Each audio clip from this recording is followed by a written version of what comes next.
bagaimana kabar kalian? Luar biasa. Masih semangat bukan? Masih dong. Nah, di pertemuan keempat kali ini adik-adik akan ditemani oleh Kak Erwin, ada Kak Deliana, dan ada juga Kak April. Nah, adik-adik, saat ini kita akan memuji Tuhan. Kakak mengajak kamu untuk berdiri. Mari kita menyanyikan lagu Tanda Cintanya Yesus.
Baik adik-adik, mari kita bersatu di dalam doa. Mari kita berdoa. Bapa yang baik, yang mengasihi kami bersyukur pada pagi hari ini Tuhan. Ketika kami boleh bisa memuji, memuliakan nama-Mu. Dimana juga ya Tuhan, ini ibadah kami serahkan di dalam tangan-Mu Tuhan. Berikan kami hati yang terus mau memuji Engkau ya Bapa. Ini doa kami di dalam nama Tuhan Yesus Kristus kami telah berdoa dan mengucap syukur. Amin. Amin. Adik-adik, sekarang saatnya kita akan mendengarkan kebenaran firman Tuhan. Dan sebelum itu, mari kita mempersiapkan hati kita, pikiran kita untuk mendengarkan firman Tuhan.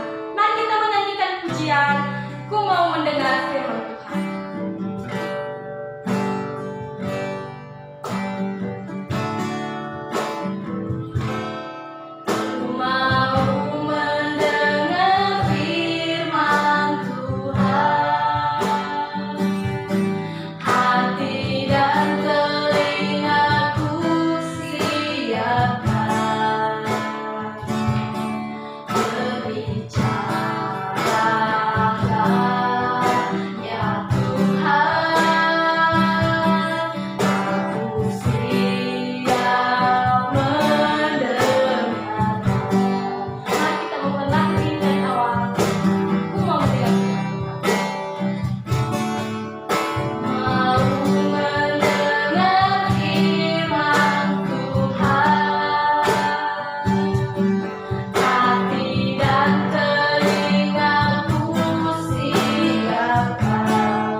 di sesi sebelumnya kita sudah belajar tentang kelahiran Yesus, masa kecilnya yang mengagumkan dan juga karya-karyanya yang sangat mengherankan. Nah, saat ini kita akan belajar tentang kematian dan kebangkitannya yang menyelamatkan. Adik-adik tentunya pernah dengar bukan kalau Tuhan Yesus mati untuk menyelamatkan setiap manusia yang percaya kepadanya. Udah pernah mendengar? Nah, tetapi adik-adik tahu nggak sih kenapa Tuhan Yesus harus mati di salib? Kenapa sih Yesus harus disiksa, harus dianiaya? Ada yang tahu? Kakak beri waktu 5 detik untuk adik-adik menjawabnya dalam hati. 1, 2, 3, 4, 5. Ya, jawabannya adalah karena Tuhan Yesus sangat mengasihi kita, sangat mengasihi kakak, sangat mengasihi kamu, dan semuanya orang yang ada di dunia. Semua ciptaannya, Tuhan Yesus mengasihi. Jadi, jawabannya adalah karena kasih. Nah, ada yang punya jawaban yang sama dengan kakak? Kalau ada, good buat kamu. Nah, adik-adik, karena kasihnya Yesus mau mati untuk kita, sehingga kita dimenangkan dari dosa, seperti yang dicatat dalam Yohanes 3:16. Kamu pasti udah hafal kan dengan ayat ini? Yuk sama-sama sebutin.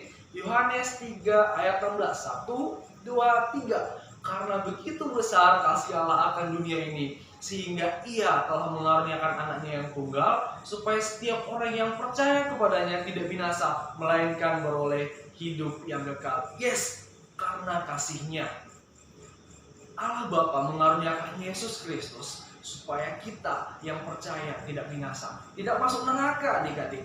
Nah, tetapi apakah adik tahu karena kasihnya itu untuk menyelamatkan kita, Yesus harus melalui proses yang cukup panjang hingga akhirnya berujung pada kematiannya dan penyelamatan kita, penebusan kita. Kita akan bahas satu persatu.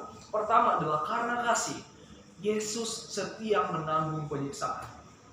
Sebelum Yesus mati di kayu salib, terlebih dahulu Yesus mengalami berbagai penyiksaan. Kita buka dari Lukas pasal 23 ayat 1 dan 2. Katanya, lalu bangkitlah seluruh sidang itu dan Yesus dibawa menghadap Pilatus. Di situ mereka menuduh dia, katanya, telah kedapatan oleh kami bahwa orang ini telah menyesatkan bangsa kami dan melarang membayar pajak kepada Kaisar, dan tentang dirinya ia mengatakan bahwa ia adalah Kristus, yaitu Raja. Setelah peristiwa penangkapan Yesus dan dibawa ke hadapan mahkamah agama, Yesus, adik-adik mungkin pernah melihatnya di film Tuhan Yesus ya. Nah, ia ditangkap ketika ia dikhianati oleh salah satu muridnya, ia ditangkap dan dibawa ke hadapan mahkamah agama. Ia kemudian diseret menghadap Pilatus yang saat itu menjadi pemimpin. Nah, di sana Yesus dituduh menyesatkan mereka. Yesus dituduh mengaku-ngaku sebagai raja dan bahkan katanya Yesus melarang untuk membayar pajak kepada Kaisar. Apakah betul? Kalau kita melihat tuduhan ini, semuanya sama sekali tidak benar. Ajaran yang dibawa Yesus adalah ajaran yang benar. Yesus mengajarkan hukum Taurat, betul, tidak pernah melanggar hukum Taurat. Nah, justru Yesus menambah hukum Taurat. Yesus menggenapi hukum Taurat. Yesus melakukan pelayanannya dengan penuh kasih. Tetapi karena mereka benci kepada Dia, mereka memfitnah Dia.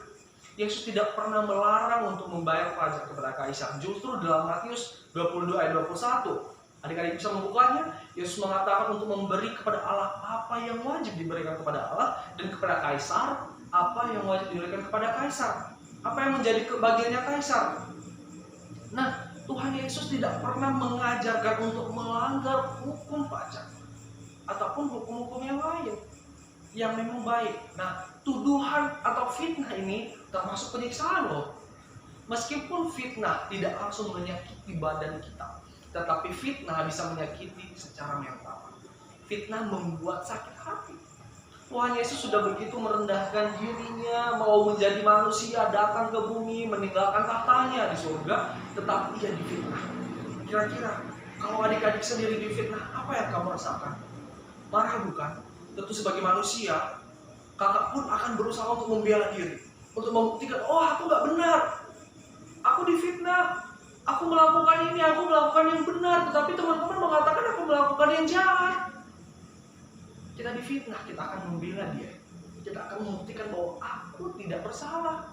Tetapi Yesus, ia rela difitnah. Yesus tidak berusaha untuk membela dirinya. tapi ia mau menanggung itu semua, ia mau menerima fitnah itu semua. Kalau kita lihat juga di Matius 27 ayat 27 sampai 31, di sana diceritakan bahwa Yesus diolok-olok atau diejek, dihina, kepalanya dipukul, diberi mahkota duri yang pasti akan membuat seluruh wajahnya bersimbah darah. Kalau tangan kita tertusuk duri, pasti ada darah, bukan? Apalagi kalau dibentuk dalam seperti mahkota, kemudian ditancapkan dan kemudian ditekan. Wow, seberapa banyak darah yang mengucur di wajahnya. Ia diludahi, dan banyak lagi penyiksaan yang diterima oleh Tuhan Yesus. Semua ia tanggung. Siksaan, hinaan, fitnah yang membuat sakit, baik itu mental, sakit hati maupun juga sakit secara fisik, semua ia tanggung. Kenapa? Karena ia mengasihi kita dan mau menyelamatkan kita. Jadi adik-adik, mari kita menghargai penderitaan yang sudah ditanggung Tuhan dari kita. Oke? Amin. Kedua adalah karena kasih, Yesus mengorbankan nyawanya. Setelah melewati proses yang begitu menyiksa, tiba waktunya untuk Yesus disalibkan. Dan saat disalib pun, kita lihat Yesus masih diolok-olok. Tetapi apa respon Yesus? Lukas 23 ayat 34. Kita baca, dicatat Yesus mengatakan bahwa, "Ya Bapa, ampunilah mereka, sebab mereka tidak tahu apa yang mereka perbuat." Kira-kira jika ada orang yang mengolok adik-adik, jika ada orang yang menyiksa adik-adik, apa yang adik-adik akan lakukan? Kalau kakak dulunya mungkin akan membalas, kalau kakak mungkin enggak mau berteman lagi dengan mereka. Sebagai manusia, kebanyakan dari kita melakukan hal itu, tetapi Yesus mengatakan bahwa ampunilah mereka, sebab mereka tidak tahu apa yang mereka perbuat. Yesus melepaskan pengampunan kepada mereka karena memang itulah tujuan kedatangannya. Ini pun harus menjadi teladan bagi kita untuk selalu mau mengampuni teman-teman atau orang lain yang bersalah kepada kita. Kita harus belajar untuk melepaskan pengampunan. Lalu di ayat 44 sampai 46 tercatat, yang kita baca, ia berkata kepada mereka, "Inilah perkataanku yang telah kukatakan kepada kamu." Pasal 23 ayat 44, ketika itu hari sudah kira-kira jam 12, lalu kegelapan meliputi seluruh daerah itu sampai jam 3, sebab matahari tidak bersinar dan tabir bait suci terbelah dua. Lalu Yesus berseru dengan suara nyaring, "Ya Bapa, ke dalam tangan-Mu kuserahkan nyawa." Dan sesudah berkata demikian, ia menyerahkan nyawanya. Adik-adik, ketika semuanya sudah selesai, Yesus menyerahkan nyawanya. Sebagai Tuhan, tentu saja Yesus bisa saja tidak mau mati. Kalau ia tidak mati, kalau ia tidak mau, kalau ia berkehendak untuk tetap hidup sebagai manusia, walaupun disiksa bagaimanapun juga, ia akan tetap hidup. Karena ia memiliki kuasa yang begitu besar. Jadi kalau ada teman-teman yang mungkin pernah mengatakan kepada adik-adik, kok Tuhan kamu mati sih? Kok Tuhan kamu mati sama manusia? Adik-adik bisa menjawab, kalau Tuhan kita, Yesus Kristus, bukan mati karena dibunuh. Memang manusia kalau disalib tentu saja akan mati, ya. Dan manusia tidak akan berdaya. Kalau ditembak, dor, mati. Oh iya, dia nggak berdaya. Tetapi Yesus yang ditusuk itu bukan penyebabnya mati. Yesus disalibkan, bukan itu yang menyebabkan ia mati, ia kehilangan hidupnya. Tetapi karena ia menyerahkan nyawanya, katanya kepada Bapa, ke dalam tangan-Mu aku serahkan hidupku, maka ia pun menyerahkan nyawanya. Meskipun ia memiliki kuasa yang sanggup untuk melepaskan diri dari semua siksaan itu, tapi ia menyerahkan. Kenapa? Kembali lagi yaitu karena kasih yang begitu besar kepada kita. Yang ketiga, Yesus bangkit dan menang. Masih ingat bukan dengan lagu yang pertama tadi kita nyanyikan? Yuk kita nyanyikan sekali lagi bagian refnya saja. Kak Erwin bisa membantu Kak? Ayo, come on. Nah, adik-adik, mari kita nyanyikan. Halo adik-adik.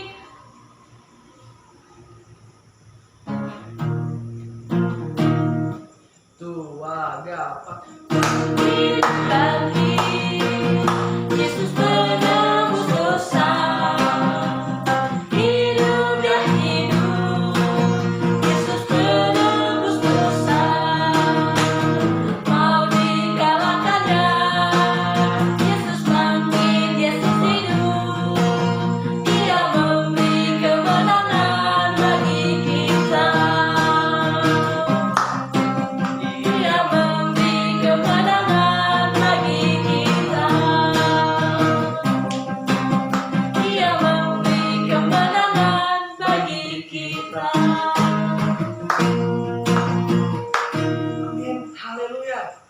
Terima kasih Kak Erlin. Oke, terima kasih. Bye.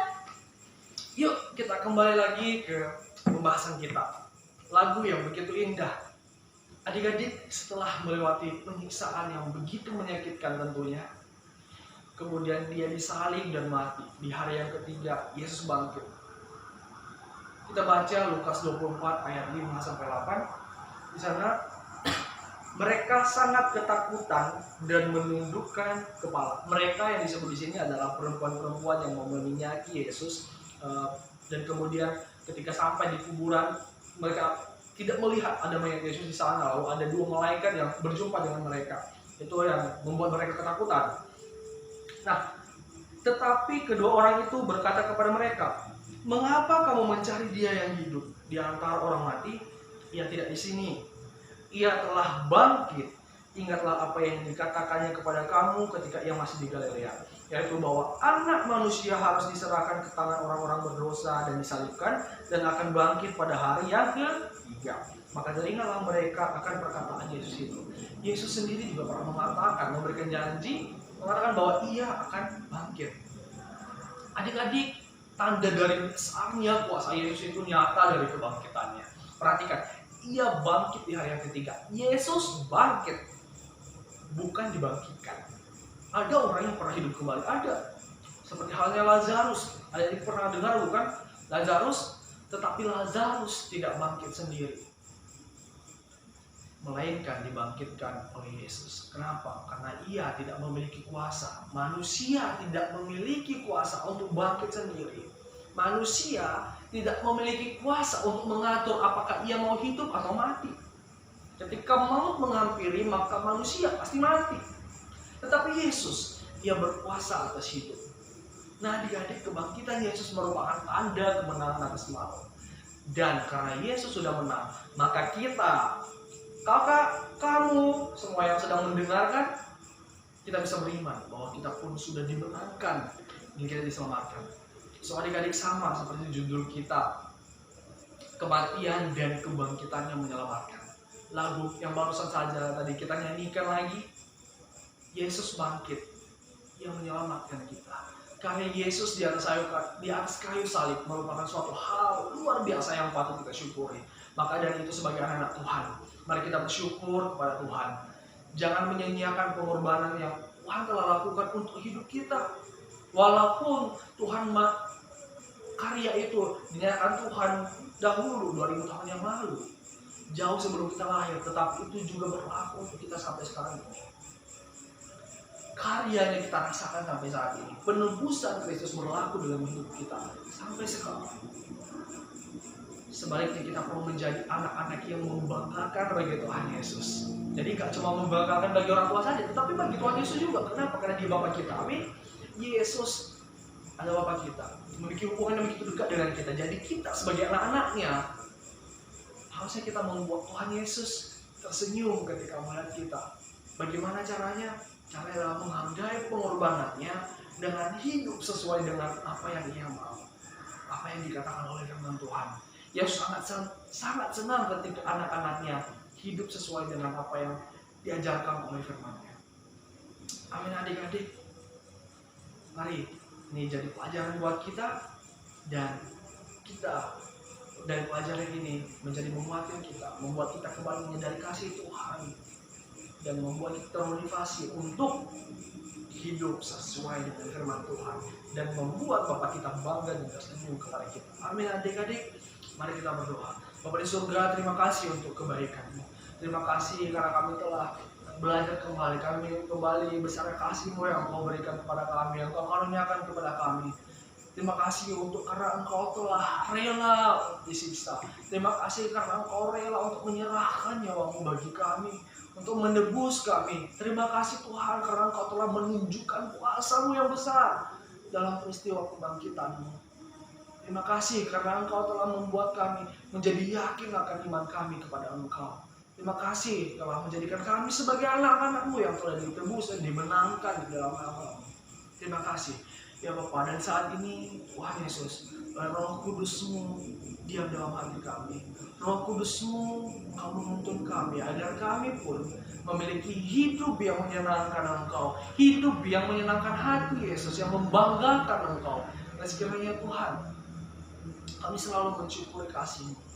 Kami selalu setiap hari diubahkan menjadi anak-anak yang takut akan Tuhan.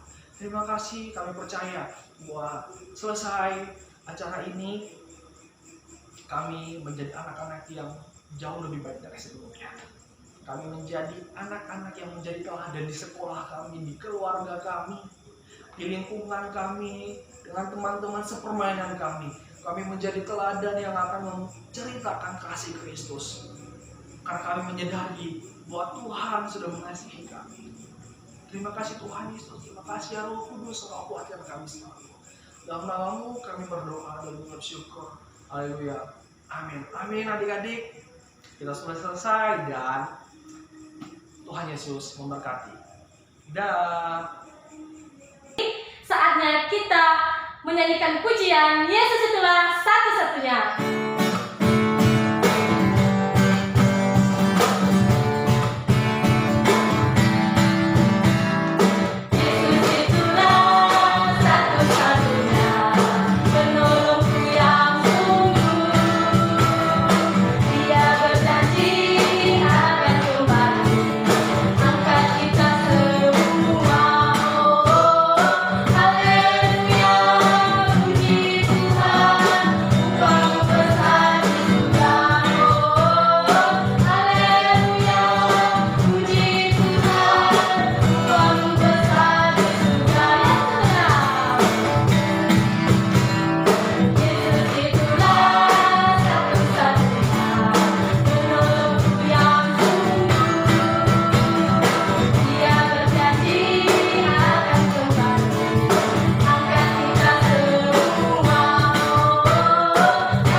Halo adik-adik semua, ketemu lagi nih dengan Kak Dery dan Kak Ken. Bagaimana ibadah kita kali ini? Seru banget bukan? Ya seru banget dong Kak. Nah, adik-adik lebih seru lagi nih. Di akhir acara kita, Kakak punya tantangan buat kamu.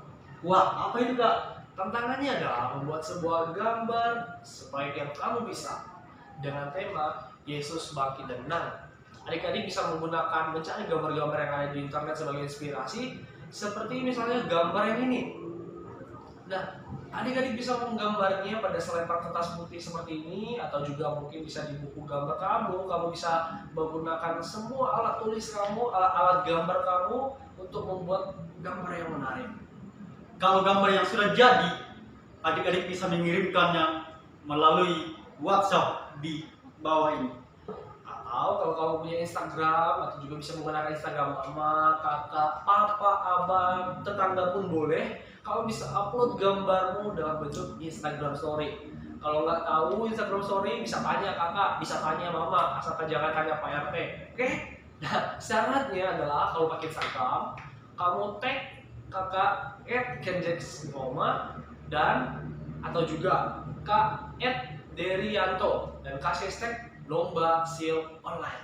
Dan buat 3 peserta dengan gambar yang paling menarik, kamu akan mendapatkan hadiah yang paling spesial dari kakak. Makanya kalau mau hadiah spesial dari Kak Dery, yuk buat gambar yang terbaik yang bisa kamu bikin dan upload, baik itu melalui WhatsApp ataupun Instagram. Oke adik-adik, dan saat ini ibadah kita telah selesai, acara kita telah selesai, ibadah keempat, dan kakak menunggu gambar yang adik-adik semua buat. Yuk kita berdoa untuk menutup acara kali ini. Kak Dery, Mari kita berdoa. Terima kasih Bapak, terima kasih Yesus, Engkau boleh menolong kami dalam ibadah seal ini dari awal pertengahan sampai berakhirnya, dan biarlah apa yang kami dapatkan kami boleh terus pakai di dalam kehidupan kami. Terima kasih Bapak, hari ini kami akan mengakhiri seal kami, karena Engkau terus menyertai kami semua. Di dalam nama Tuhan Yesus Kami berdoa dan bersyukur. Amin. Amin. Dadah. Sampai ketemu di pertemuan ke-5.